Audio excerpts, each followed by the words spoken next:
Bonjour et bienvenue à l'autre bulletin. Cette semaine, on vous propose une formule un petit peu différente qu'à l'accoutumée. J'aurai en entrevue Caroline Fortin de l'Érable Tourisme et Culture pour vous détailler le fonds de soutien aux artistes et organismes culturels. Et ensuite, on laisse toute la place au Conseil jeunesse de Victoriaville qui s'est prêté au jeu de recréer une séance du Conseil municipal. Bonne émission.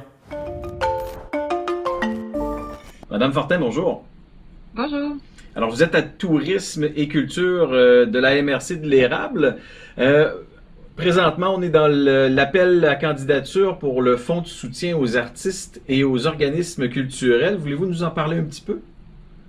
Oui, en fait, c'est un fonds qui a été mis en place en 2019, qui est pour soutenir des initiatives culturelles puis des événements culturels sur le territoire de la MRC de l'Érable.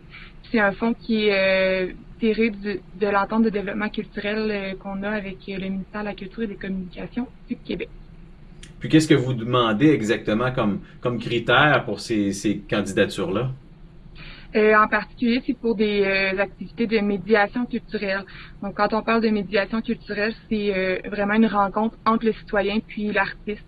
Donc, on parle de rencontres, d'échanges, de conférences, d'ateliers de création, ce genre de projet-là. Puis, ça couvre n'importe quel médium, là. Donc ça peut être autant des arts visuels que de la musique. Oui, exactement. Histoire, patrimoine, art de scène, ça peut être toutes les disciplines confondues. Parfait. Donc, dans le nom même du fonds, on parle d'artistes et d'organismes culturels. Donc, à qui ça s'adresse exactement, ce fonds?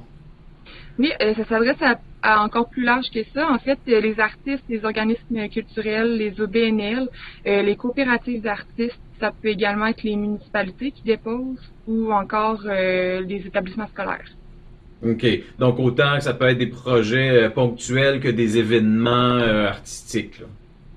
Oui, si on parle d'événements, on peut couvrir des volets de certains événements parce que le fonds a quand même une limite de 1500 $ par projet. Donc, on couvre jusqu'à un maximum 75% du projet. Donc, ça peut être un volet culturel qui se trouve dans un événement ou un festival, ou ça peut être un projet d'atelier de création, quelque chose comme ça. Et ça fait combien d'années exactement que ce fonds-là existe? Il a été mis sur pied en 2019, donc c'est la 3e année. Puis il y a 2 appels à projet par année. Donc la première, c'est notre premier appel à projet est jusqu'au 1er avril. Puis ensuite de ça, tout dépendant des montants qui restent dans le fonds, ben on va rouvrir le 1er octobre. Puis juste pour nous donner une idée, ou peut-être pour en inspirer quelques-uns, c'était quoi, par exemple, les projets qui ont été soutenus ces dernières années?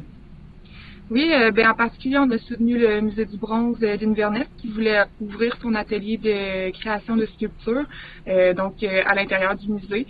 Ça leur a permis d'acheter tout le mobilier nécessaire là, pour offrir ces ateliers-là pour les visiteurs qui peuvent aller modeler de la plasticine avec les outils de création. En particulier, on a soutenu l'an dernier le Rockstar du Rockfest de Saint-Pierre-Baptiste. Donc, c'est un volet en fait qui permet à des jeunes d'avoir leur première expérience de scène sur une scène professionnelle. Puis à travers ça, il y a du mentorat avec un artiste professionnel qui leur donne de la formation là, pour monter sur scène. Donc ça, c'est des genres de projets qu'on a soutenus dans les dernières années.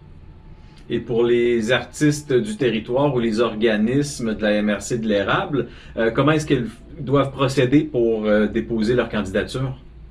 Ils peuvent se rendre en ligne sur notre site web, donc érable-tourisme-culture.ca, /FR/FSAOC.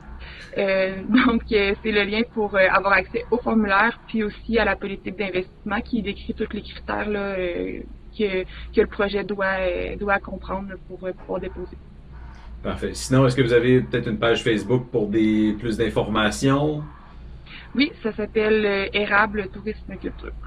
Parfait. Donc, en terminant, rappelez-nous la date de dépôt pour les projets? Les projets peuvent être déposés jusqu'au 1er avril 2021.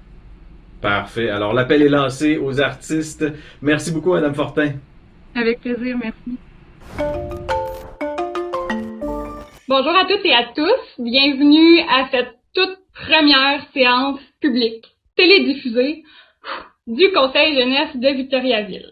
Donc, on voulait absolument vous présenter cette séance du conseil-là parce que c'est une occasion pour nous de vous faire un bilan de notre première année de mandat, mais aussi pour vous parler des projets qui s'en viennent et faire des décisions importantes. Donc aujourd'hui, c'est la date où on élit nos porte-paroles pour l'année 2021, donc pour la fin du mandat. Laura? Pour ma part, moi, c'est mon secteur communautaire. Donc, il y a un événement qui est depuis le temps des fêtes avec la Maison des jeunes de Victoriaville, dont la livraison de matériel pour les jeunes participants. Merci. Puis, on avait Anaïs.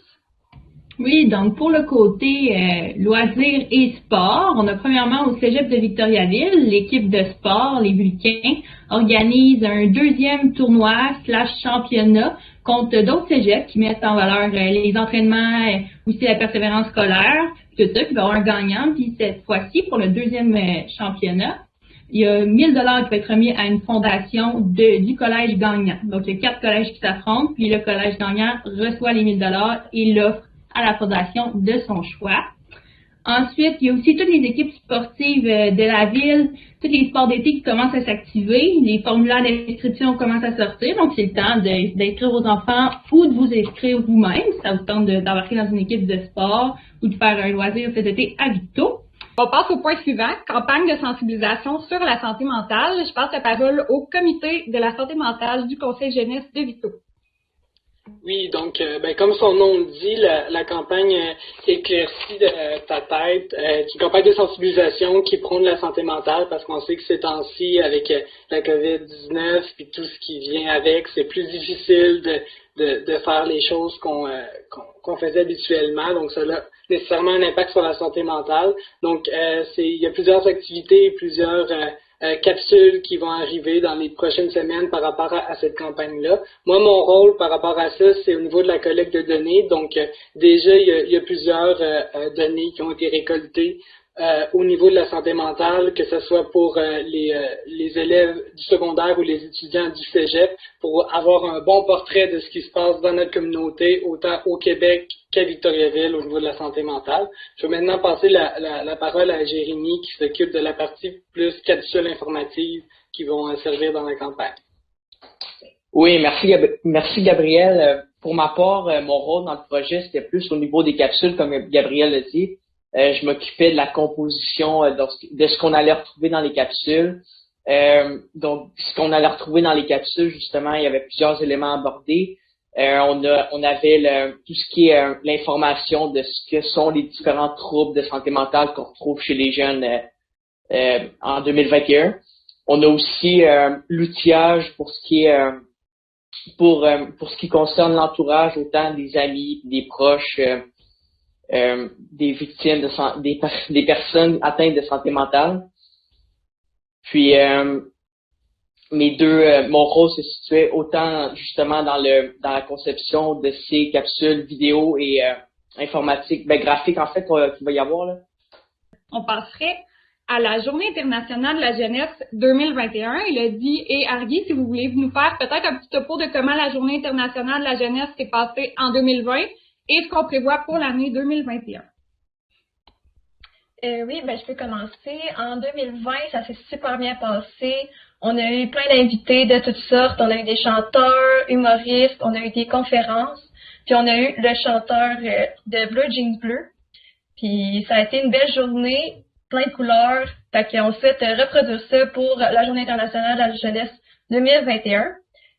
Puis pour notre comité, on a eu notre première rencontre vraiment récemment pour faire un remue-ménage sur le format de la Journée internationale de la jeunesse.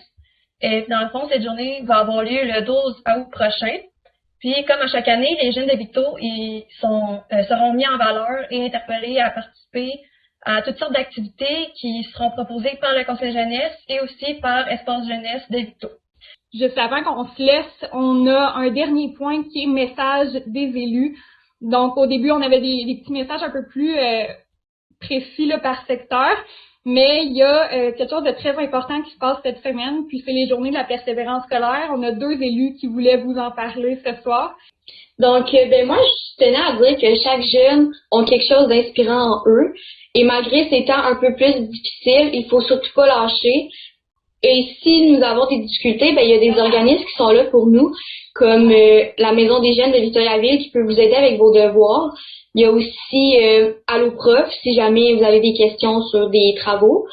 Puis il y a aussi beaucoup de façons, puis chaque personne brille à sa façon parmi la persévérance scolaire. Je vais y aller à mon tour. Mon message s'adresse aux étudiants, étant donné que c'est la persévérance scolaire. Je tiens à dire que je vous comprends, je suis étudiante moi aussi. Puis en cette période de pandémie, la motivation scolaire est vraiment à son plus bas pour la majorité d'entre nous, si je ne m'abuse. Les cours en ligne sont difficiles, souvent ça nous empêche de bien comprendre la matière. Mais toutefois, je sais qu'on est toutes et tous en mesure de remonter cette pente et de poursuivre cette année en beauté. Nous sommes des jeunes talentueux et intelligents. Nous avons toutes les ressources pour réussir et nous allons y arriver. Il faut garder la tête haute et continuer d'essayer. La persévérance est la clé qui nous ouvrira les portes de notre futur. Je vous souhaite une bonne fin d'année scolaire à tous et à toutes. Puis, on lâche pas, gang. On est capable. Merci énormément, Sandrine et Laura. C'est pas facile pour les étudiants, mais vous démontrez une capacité d'adaptation incroyable. J'en profite pour vous rappeler que c'est normal des fois d'avoir des phases où c'est plus difficile. Puis comme Sandrine et Laura le disaient, il y a des ressources qui existent pour ça. Ça va nous faire plaisir de vous trouver ces ressources-là, de vous aider dans votre recherche et de vous en présenter quelques-unes d'ailleurs dans le cadre de notre campagne Éclaircis ta tête qui traite de santé mentale chez les jeunes parce que persévérance et santé mentale vont effectivement de pair. Je vous invite à visiter la page des journées de la persévérance scolaire pour voir plusieurs outils qui peuvent vous aider. Il y a aussi un communiqué de la ville de Victoriaville qui est sorti pour promouvoir le mouvement TOPLA qui met en valeur en fait des initiatives pour améliorer la persévérance, pour promouvoir la persévérance scolaire chez les jeunes. Donc c'est ce qui conclut notre séance publique. Comme on n'en a pas à tous les mois, à toutes les semaines, si vous avez d'autres questions pour vos élus municipaux, je vous le rappelle, ce sont bel et bien des élus. Vous pouvez à tout moment nous lâcher un petit coucou là par courriel sur nos réseaux sociaux, notre page Facebook et notre page Instagram. Donc vous pouvez aller suivre ces deux pages-là pour ne rien manquer de notre campagne de sensibilisation, de notre Journée internationale de la jeunesse, de nos élections qui s'en viennent très rapidement, mais aussi de tous les autres beaux projets qu'on fait nous-mêmes et en partenariat avec les autres organismes. Aux personnes, aux représentants d'organismes qui nous écoutent ce soir, je vous rappelle que vous pouvez aussi nous dire bonjour, vous pouvez venir nous présenter vos projets, ça va nous faire plaisir de vous supporter au niveau municipal. Puis sur ce, je vous souhaite à toutes et à tous une excellente soirée, puis on se revoit très bientôt. Au revoir.